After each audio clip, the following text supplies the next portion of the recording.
Hello guys, ഇന്നത്തെ എൻ്റെ dish എന്ന് പറഞ്ഞാൽ ഒരു ചോക്ലേറ്റ് ബ്രൗണി റെസിപ്പിയാണ്. അപ്പോൾ അതുണ്ടാക്കാൻ വേണ്ടിയിട്ട് ആദ്യം തന്നെ ഒരു ചോക്ലേറ്റ് കോമ്പൗണ്ട് എടുത്ത് നമുക്കത് മെൽറ്റ് ചെയ്തെടുക്കാം. ഒരു ബൗളെടുത്തതിന് ശേഷം ക്രഷ് ചെയ്തിട്ടുള്ള ചോക്ലേറ്റ്സ് ആഡ് ചെയ്യാം. അതിലേക്ക് നമുക്ക് കുറച്ച് ബട്ടറും കൂടെ ആഡ് ചെയ്ത് നമുക്കത് മെൽറ്റ് ചെയ്തെടുക്കാം. അതിന് ശേഷം ഇവിടെ ഒരു ബൗളെടുത്ത് 2 കോഴിമുട്ട പൊട്ടിച്ചതിന് ശേഷം പഞ്ചസാര ആഡ് ചെയ്ത് കൊടുക്കുക. അതുപോലെ തന്നെ വാനില എസൻസും കൂടെ ആഡ് ചെയ്ത് നന്നായിട്ട് ബീറ്റ് ചെയ്തെടുക്കാം.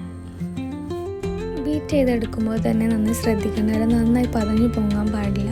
ഒരു മീഡിയം ലെവലായിട്ട് നമ്മളത് സ്റ്റോപ്പ് ചെയ്യണം കേട്ടോ. അപ്പോൾ നമ്മൾ ചോക്ലേറ്റ്സ് അവിടെ മെൽറ്റ് ആയിക്കൊണ്ടിരിക്കുന്നുണ്ട്. അതിനുശേഷം നമ്മൾ മെൽറ്റ് ചെയ്തിട്ടുള്ള ചോക്ലേറ്റ്സ് നമ്മൾ ഈ എഗ്ഗിൻ്റെ മിക്സ്ചറിലേക്ക് നമ്മൾ ആഡ് ചെയ്യണം. അതിനുശേഷം നന്നായിട്ട് മിക്സ് ചെയ്യുക.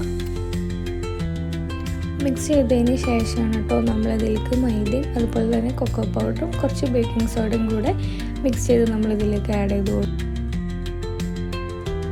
പിന്നീട് നമ്മളൊരു ബേക്കിംഗ് ട്രേ സെറ്റ് ചെയ്തിട്ട് അതിലേക്ക് നമ്മൾ ഈ മിക്സ്ചർ ആഡ് ചെയ്ത് കൊടുക്കാം.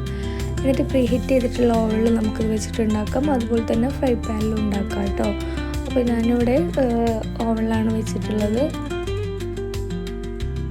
അപ്പോൾ ഒരു 30 മിനിറ്റ്സിന് ശേഷം നമ്മൾ ബ്രൗണി സെറ്റ് ആയിട്ടുണ്ടായിരിക്കും. അതിനുശേഷം നമ്മളിങ്ങനെ എടുത്ത് കട്ട് ചെയ്തിട്ട് നമുക്ക് ക്യൂബ്സ് ആക്കിയിട്ട് കഴിക്കാവുന്നതാണ്. അത് നിങ്ങളെ ഇഷ്ടം പോലെ കട്ട് ചെയ്യാം കേട്ടോ. അതിനുശേഷം ഞാനിവിടെ കുറച്ച് ന്യൂട്ടെല്ല എടുത്തിട്ട് ഡെക്കറേറ്റ് ചെയ്തിട്ടുണ്ട്. അപ്പോൾ നല്ല സോഫ്റ്റ് ആയിട്ടുള്ള ബ്രൗണീസ് റെഡി ആയിട്ടുണ്ട്. എൻ്റെ റെസിപ്പീസ് ഇഷ്ടപ്പെട്ടവർ എന്നെ ഫോളോ ചെയ്ത് സപ്പോർട്ട് ചെയ്യാം. ബൈ.